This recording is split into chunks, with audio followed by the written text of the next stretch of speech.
ساعت چنده؟ فکر میکنم تا 3-4 ساعت دیگه من باید برگردم. خیلی حال غریبی دارم. الان با مادرم خداحافظی کردم، نمیدونم خداحافظی باش و اینا، بعد گفتم که دیگه من دارم میرم، حالا یا تا 3 سال دیگه همدیگه رو میبینیم یا اینکه نمیبینیم بازم، اما دیگه مجبورم اندازه 3 سال خداحافظی کنم، چون هیچ جنبندی ندارم که کی قراره دوباره مرخصی بدن کی ندن، اون تو چه اتفاقاتی برای آدم میافته. ولی خوبم. دیروز مهسا رو دیدم، خیلی جالب بود. مهسا میگفتش که خوبم، ورزش میکنم، کتاب میخونم، مفصل داره کتاب میخونه. بعد میگفت دارم اینجا با یکی از این دوستاشون که مدرس زبان انگلیسی بود زبان میخونه. بعد جیلا اومد به من گفتش که مهسا چنان کار میکنه، یعنی پای سر هم کتاب میخونه زبان میخونه که آدم احساس میکنه عجله داره، فکر میکنه مثلا 2 روز دیگه آزاد میشه. بهش گفتم ها عجله نکن، حالا تو حبس هستی. ولی نکتهش اینه که گفتم جیلا خیلی جالبه، اگه تو به این سختگیری از مهسا تعریف کنی، اگه تو با این سختگیریات از مهسا تعریف کنی پس معلومه درست داره کار میکنه. ولی بهش گفتم مثل شام آخر میمونه، اینم ملاقات آخره، ما دیگه باید بریم. خودش اشک میریخت اما نمیذاش من گریه کنم. میگه نه دوست ندارم گریه کنی. چشاش پر اشک شد، خداحافظی کرد و وقتی که باهاش خداحافظی میکردم احساس کردم که این چه سرنوشتیه. حالا حتی این فرصت دیدن توی زندان هم گرفته شده.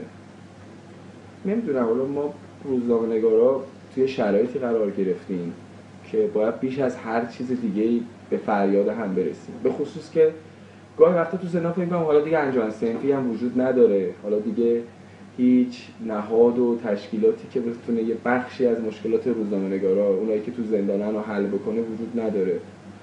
بالاخره کسی که روزنامه‌نگار میشه این شرایط رو میپذیره، قطعا خونده، شنیده، دیده که روزنامه‌نگارا میان فعالیت میکنن، زندان میرن یا مشکلاتی براشون به وجود میاد. اما اینکه بشه آدم توی حوزه صنفی از یه اطمینان خاطری برخوردار باشه یا از یه حمایت صنفی خودش برخوردار باشه خیلی خوبه. من همیشه تو بعد از 88 به این ور مثال زدم، گفتم سینماگرا فوق‌العاده‌ان. وقتی که برای یکیشون مشکل به وجود میاد، وقتی برای خانه سینما مشکل به وجود میاد، چنان فعالیت میکنن و چنان از پتانسیل های خودشون برای بسیج افکار عمومی و برای اطلاع رسانی به افکار عمومی استفاده میکنن که میتونن موج ایجاد کنن و این موج باعث میشه که بخش زیادی از اون فشارهایی که روشون میشه رو کم بکنه در اثر این موجه. ولی متاسفانه الان که دیگه انجمن صنفی وجود نداره، آدم احساس میکنه حالا بعضی از این روزنامه‌نگارایی که تو زندانن و گمنامن، مثل سیامک قادری، مثل محمد داوری و مثل خیلی دیگه که شاید حتی من الان اسمشون هم نمیبرم، اما مهسا همیشه میگفت میخوام یه یادداشتی بنویسم که اسم این روزنامه‌نگارای گمنامو بیارم، خیلی بی‌پناه‌ترن. و چقدر خوب میشه که بچه‌ها تو شرایطی که اینجا نه خانواده‌ها میتونن حرکتی بکنن نه دوستان میتونن حرکتی بکنن، بچه‌ها زبان گویای این روزنامه‌نگارا باشن. مثلا من شنیدم عبدالرضا تاجیک رفته بیرون کار میکنه، دقیقاً توی این ایام رفته بیرون، خوبم کار میکنه. احسان مهرابی هم همینطور. خیلی خوبه که اینا اخبار بچه‌ها رو دنبال بکنن و به موقع و به جا زبان گویای خیلی از بچه‌ها باشن، چون ما که خانواده‌هامون که نمیتونن اینجا حرکتی بکنن، خودمون هم که تو زندان اسمش رو خودشه، توی زندان هستیم با 1000 تا محدودیت و مانع و مشکل مواجهیم، ولی حداقل صنفمون که میتونه کار بکنه، یعنی کار صنفی که دیگه میتونیم بکنه. خب دیگه ما برم. سخته.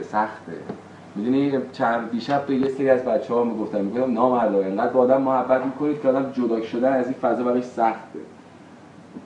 ولی سختی ماجرا اینه که این خدافظی اونی که باید باشی و باش خدافظی کنی نیست. نمیدونم این سرنوشت ماست. آدم میاد که مثلا همسرش رو ببینه نیستش، خواهد داره که الان خدافظی نیستش.